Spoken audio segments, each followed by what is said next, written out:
All the Juggalos in recovery. Box of toys as a sober person. So it's a fun song talking about how hard our origins were from childhood to early adulthood. Nothing but a struggle, always looking for that escape to working on our toys. Our toys in the heat of our affliction would have been our next drugs, our next drink, our next hit, whatever it was to escape the reality. And man, I had plenty of fucking toys in my box. But now in sobriety, our toys are our new skills. The things that we learned that we could do that we weren't capable or willing to do when we were in the heat of our affliction. So, like one of my favorite ones that I've learned to really utilize since getting sober is critical thinking. In the heat of the moment, being able to take that pause and deal with that situation instead of immediately looking for that exit, going to that next hit, that next drink, the next drug, the next escape. Because we always have to deal with these situations as they're unfolding. We don't really have the option to just bounce out all of the time. While that can be appropriate, a lot of the times we have to just be adults and deal. We don't really get that option to just disappear. So the other ones that I also really like are patience. I have way more patience now as a sober person than I ever did when I was heavy into everything because I didn't have time to wait around. I didn't have time to sit down and reflect. It was always on to the next, immediately on to the next. Everything that I could get my hands on, I needed that right that moment. Some of the other ones were listening skills. I never had the ability to actually pay attention to any other shit that other people were saying because I was solely focused on just escaping from that moment. That moment didn't really matter to me. That moment was just the next pause in between me doing something way more fun. Uh, there's a bunch of other shit in here. Like I've got way more positive coping mechanisms than I used to, but I'd like to open this up to you guys and see what you guys have to say about this shit.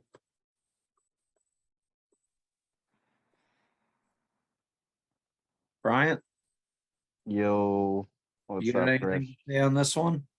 Oh yeah, sure, sure do. I like this song.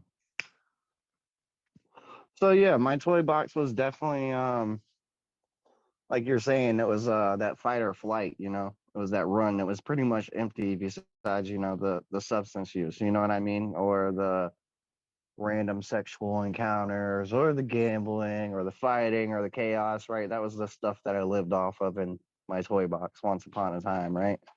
And I'm coming up on 4 years on November 3rd. Um, and throughout the time, we've talked about it before, like coming back to the things that used to bring me joy, right? Like drawing, painting, decorating stuff, like um, music, healthy outlets, healthy coping mechanisms, stuff that I would never use. And you brought up something like patience, like I work in a field that requires a lot of patience a lot of times, and I found skills in being able to relate and talk to others and help them out with their struggles and um, just different skills that I didn't know I was capable of.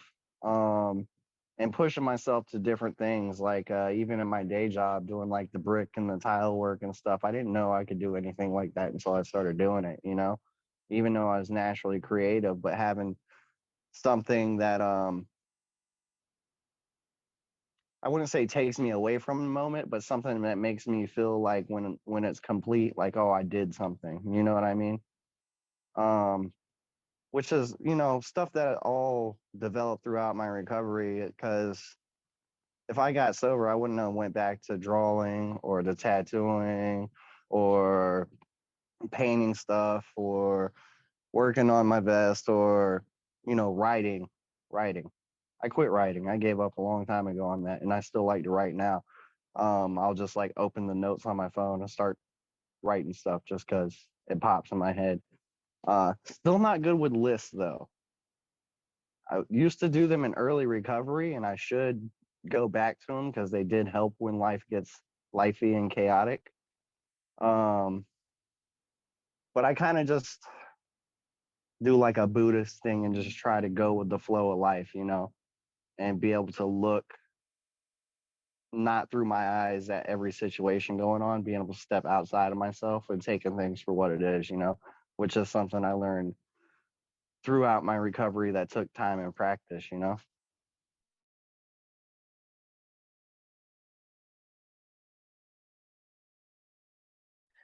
That's one of those things. Being able to go with the flow isn't something most of us really have until we get into sobriety. We don't really have that ability to adapt that quickly. So, now that you're at this point in your life, you've been able to learn to adapt far better than you ever were when you were in the heat of shit. So what else do you think you've learned in sobriety that you would have never been able to do at your worst? Goal setting and then taking steps to reach those goals. You know, I don't do like really strive for the small goals. I like to do like the 5 year, 10 year thing. Like, this is what I want to do eventually, and then make the steps towards that to make that goal become a reality, which, like setting small goals is a good thing and everything. It's just when I'm going with the flow of life, if I set a bunch of small goals and don't accomplish them, then I'm just beating myself up. So I'm like, this is the bigger picture goals, and these are the things I have to do to get there, and then make the progress on the smaller things until I obtain a bigger goal, which I didn't have goals when I was out there. So that was something I would have never thought about at all, you know. Um, hmm. Sympathy and empathy, instead of always being about how I feel and how I think, being able to step back and maybe they think this way or feel this way because X, Y, and Z. Because before it used to be all about, I was like entitled. This is how I feel. This is how what I'm thinking. You're just not understanding. And maybe it's not always that somebody isn't understanding, but they just come from a different thought process than mine, or have different feelings towards situations than I do. So being able to have empathy and sympathy for where somebody else is coming, not being so narrow minded.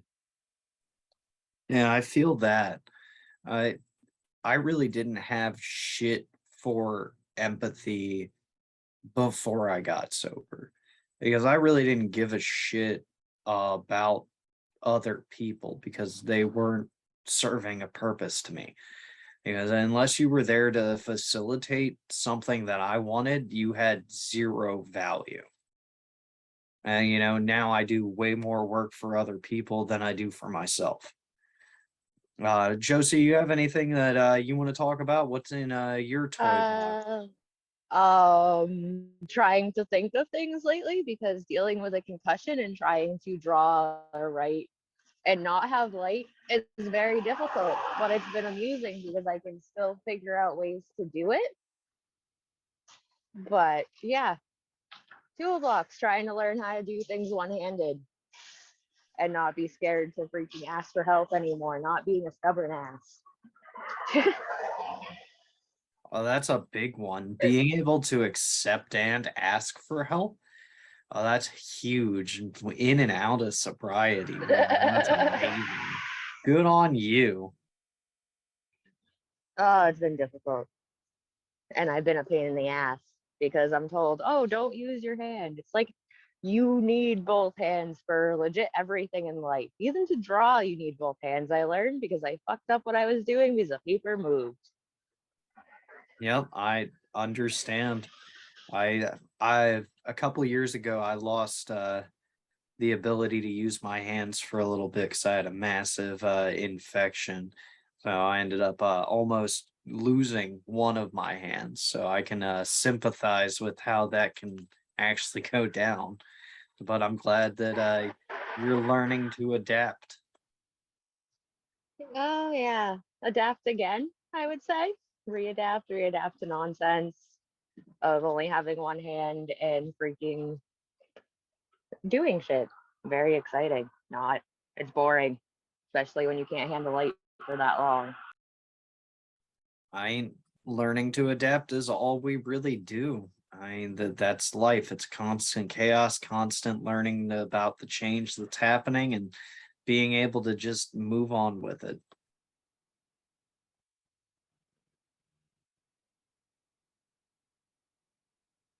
Yeah,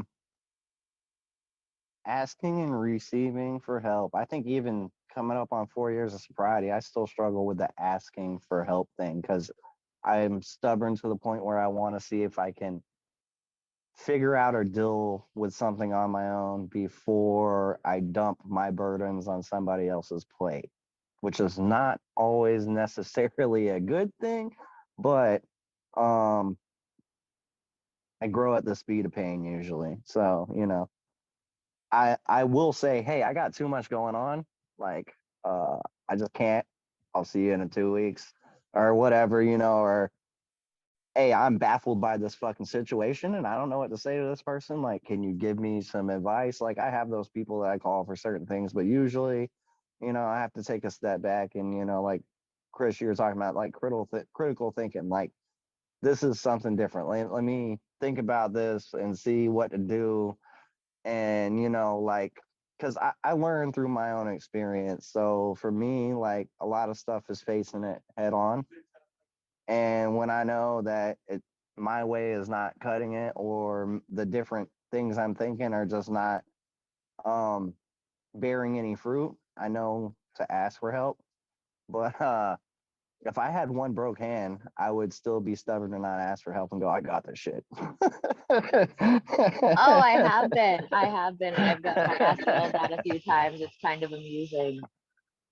When I shattered my kneecap and couldn't get up off the couch, then I was forced to ask for help for months, and I hated it. Because when you break your kneecap, you don't get a cast, and your shit moves around, and you're just in a leg immobilizer.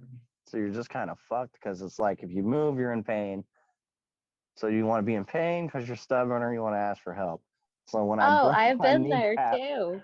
I asked for help more often. But if it was just like I fractured my wrist a few times, I'm gonna be stubborn.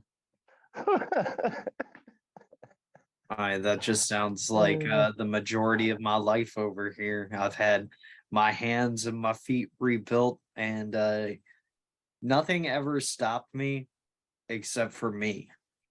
And that's one of those things that we had to learn is that we had to learn our limitations because especially when we were partying way too hard, we had no limitations. So that was probably one of those other things that I learned as a positive coping mechanism is learning when enough was enough. I'm still a stubborn asshole, but I've gotten better. Yeah, what is it? A sadist or a masochist? Which one likes pain inflicted on themselves? Which one is that? That would be I think that's a sadist. The masochist is, I believe, the Enjoys one that, pain on other people. yeah, Yeah. So I guess I was like, in my addiction is pain, right? And I was the mentality of pain is life and pain is pleasure and pain is everything. So I has definitely come from a sadistic natures to even where in recovery I'm like, sometimes the pain is good. I'm like, I gotta feel this pain so I don't forget this fucking mistake and I learn from it, right? I guess it's like a little bit of a sadistic trait to have when your view on life or the world for most of your life is it's all pain, right? So even in recovery, like I don't have to go through painful situations or emotions, but sometimes I just choose to because it makes me learn and correct an action. I dig that. I mean, it's one of those things that I think we all have had to go through at some point.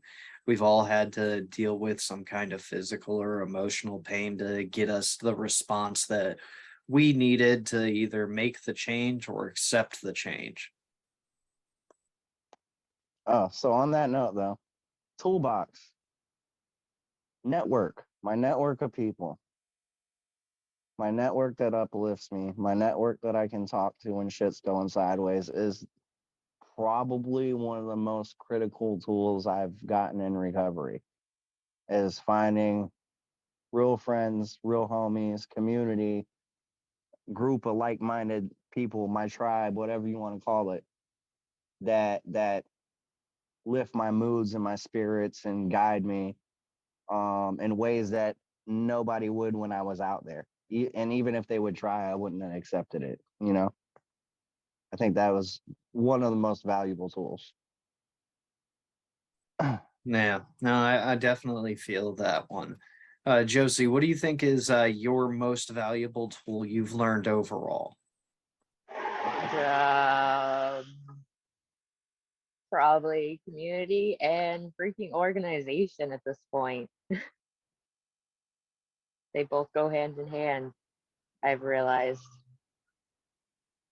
Yeah, I still suck ass at organizing shit, but Did, good at did some you things. did you rewatch that last meeting, Josie?